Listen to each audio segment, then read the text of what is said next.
Alright, it's Thursday. You know what that means. This is Wex Breaking the Lawson coming to you live once again for the AEW Dynamite review. But obviously this wasn't your traditional episode of AEW. It was the tribute Celebration of Life episode for Brodie Lee. It was very emotional, very, very hard to get through. Something hasn't hit this hard since Eddie Guerrero died. It's like one of the only things I can kind of relate it to. Someone that you just saw on TV just recently wrestling and suddenly you hear that he's gone. It's something that's kind of hard to process, definitely hard to watch, but the show opened with the entire roster standing on the stage. They gave the classic 10-bell salute that you do traditionally when anybody in the wrestling business does, very respectful. And every match of the night of the whole card was basically Brodie's favorite teams, and the main event was booked by Brodie Lee Jr. himself. So it was basically the Dark Order going over in every single match tonight. Everybody who was the heel role healed it up perfectly. That was definitely true in the first match of the night with the Young Bucks teaming up with Dark Order's Colt Cabana to take on the Hardy Party. And really, this was really tough when Colt Cabana, it was really hard for him to keep it together, making it down to the ring and through the whole first part of the match. And he's the person who truly shined. Everybody had their own little tributes for Brodie, but he was really close with them, and it was really cool to see them get the win. They did the Chicago skyline to the Bucks with the Indy Taker, followed by the Superman pin. It was very emotional, but it was very enjoyable to see the Dark Order kind of be on top as the faces that night and have the roles reversed. Right after that match, the Acclaim came out and tried to cut a heel promo about the Dark Order, then SCU came and stopped them, which is setting up for their match they're going to have next week at the first part of the New Year's Bash that got delayed 1 week because of this episode. And then we got some more fucking tear-jerking, heartfelt videos and tributes from the whole roster, everybody kind of saying their little piece. It was definitely hard to get through again, and then followed up, Eddie Kingston and the family, the Butcher and the Blade, took on Lance Archer and the original Dark Order, Evil Uno and Stu Grayson, the guys who started it all. And Lance Archer came with the best tribute I've seen. He was in the classic original Brodie Lee / Luke Harper gear, the jeans, the wife beater. He had a lot of tributes to Brodie in the match, the Boss Man Slam or the Brodie Slam, whatever you want to call it.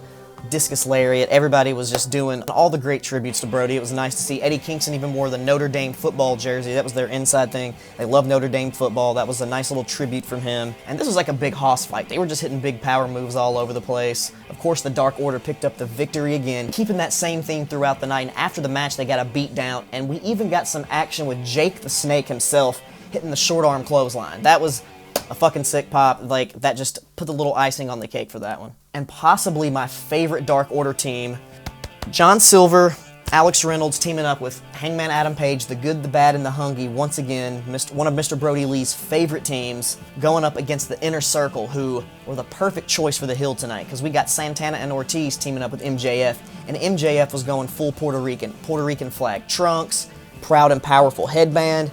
He was going all in with the Inner Circle, proud and powerful Santana and Ortiz thing, just trying to really show that he's on the team, he's in it. And he went as so far as even going to the crowd and getting in the face of Brodie Lee Jr. before the match, just yelling at him. And it was awesome. They came out and started with the paper gimmick, smacking him in the head with the papers, and Hangman even had 2 papers on each side like a holster. I really enjoyed that. It was a nice throwback to BTE if anybody watches that. If anybody hasn't watched that tribute they have on their episode, another fucking tough one. You should go watch that too. It'll show you how funny and awesome he is. And like, John Silver got the hot tag and just did the went crazy. He was wearing Brodie Lee gear that Brodie Lee had made and given to him as a gift that was an exact replica of Brodie's gear. And JR kept saying on commentary how he looked like a biker in overalls or something stupid. I don't know, but he hit all the moves and he hit the fucking discus, the Brodie Lee spinning discus forearm, lariat, whatever you want to call it. He hit it. He was crying. It was very emotional. Like, it was really hard for me to keep it together during this match. Like, that's all I can say. And then after the match, there was a little beatdown ensued, and then out of nowhere, formerly Eric Rowan, now Eric Redbeard, former tag team partner of Brodie Lee, came out to make the save when Wardlow tried to interfere. It was out of nowhere, but it was like the perfect time for him to make an appearance, and it just, you know, tugged on your heartstrings just a little bit more. They're like, come on now. It's just, ooh, it got me. It's really hard not to cry when all these big grown men in the ring are hugging each other and crying at the same time. It's just, it'll get you. And number 99 of the Dark Order, Anna Jay, Brodie Lee's favorite that he brought in, specifically recruited to the group. She just started wrestling this year, only 22 years old, which I didn't know that until they put that out on commentary. Like, it's crazy because I thought, like, for not only wrestling for a year, she's pretty damn good. I've seen other people who've wrestled for longer than that have put on big stinkers, and she's pretty damn solid. But obviously, Anna Jay was going to pick up the victory. She teamed up with Tay Conti, we've mentioned her before in one of these episodes, against Britt Baker and Penelope Ford, and it was great. She put on the Queen Slayer for the victory, and then after the match, Britt Baker cut a little promo saying that the match was messed up and it was rigged, and she said it was a big rig, you know, a reference to Brodie Lee, and then Thunder Rosa came and attacked her from behind, because she obviously did not forget about that thing that happened a couple weeks ago when they tried to rub all the makeup off her face. So I guess I thought that was kind of cool. She tossed the Brodie tribute. They still got to further a women's storyline within the tribute show, and they did it tastefully and worked it in there nice. Then the main event of the evening, Brodie Lee Jr.'s match that he personally booked himself, his favorite team of Orange Cassidy, Cody Rhodes, and the Dark Order's 10, Preston Vance, going up against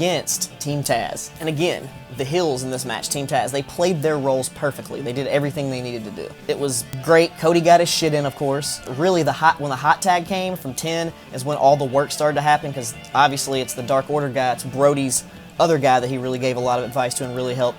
He came out there, definitely really making up for that match he had with Dustin. He did a beautiful spine buster in this match, I have to say. And they also picked up the victory, the Dark Order yet again. It was a great, it was just so hard not, like I said, I just kept fucking tearing up, trying to get through it, and then after the match, Team Taz came in the ring and started the beatdown. Then before you know it, Darby Allin made his way to the ring with his Baker Skateboards product placement all right in front of the camera. But the lights went out, Sting appeared next to him, they walked down to the ring, all the faces stood, stared down all the heels. I guess they're, you know, kind of setting up the TNT Championship match next week with Darby Allin. They're really trying to hype that up. It was kind of cool to see Sting again, but I was still focused on everything else that was going on. Like, it's cool they had this there, but I was kind of out of it at that point. Like, I wasn't really worried about all that. And then the true, real main event came right after that when Cody announced Mr. Brodie Lee's son, Brodie Lee Jr., to come down to the ring. He came down to the ring with his mom, and Tony Khan presented him with the TNT Championship, saying he's the forever TNT Champion. So I'm guessing that current design is going to be gone. He is forever going to hold that belt. I'm guessing they're maybe just going to make a new design for Darby or something, because he's still the official champion. But god damn it, that was like I have no words for it. It was just very, can't even think of a word to say right now. Hold on. Very emotional and heartfelt. It was thought it was a very cool thing for them to do, and they announced they signed Brodie Lee Jr. to basically a lifetime contract. He's going to be on the roster and that payroll basically as long as AEW exists. And then afterwards, they showed yet another tearjerker of a video just showing wrestlers from all over, all promotions, all companies, just them hanging out with Brodie. And I got the opportunity to see Brodie Lee, Luke Harper, whichever persona he was under at the time, wrestle about 5 or 6 times over the years. And the one thing that I remember the most is going to Survivor Series in Atlanta, 2015, 25th anniversary of The Undertaker, the Wyatt family versus The Undertaker and Kane.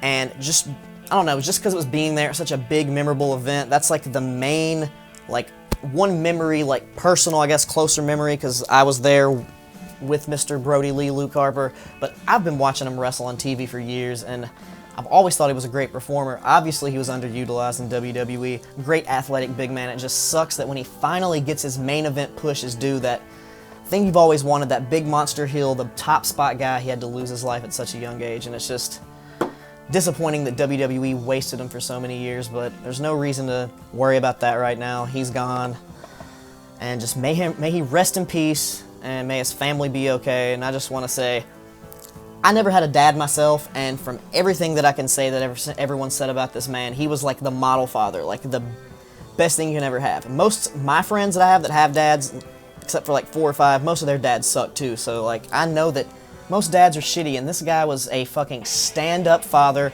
a stand-up man, and a stand-up wrestler. He's going to be missed forever. I know I'm going to miss him. I don't know what's going to happen to the Dark Order going on from here, but I really hope they keep going in tribute of him and in honor of Mr. Brodie Lee.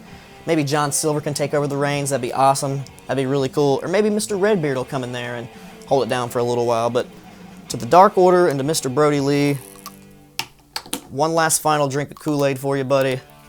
And I'm not just going to drink it. I'm going to take it all the way for you. Brodie Lee, rest in peace.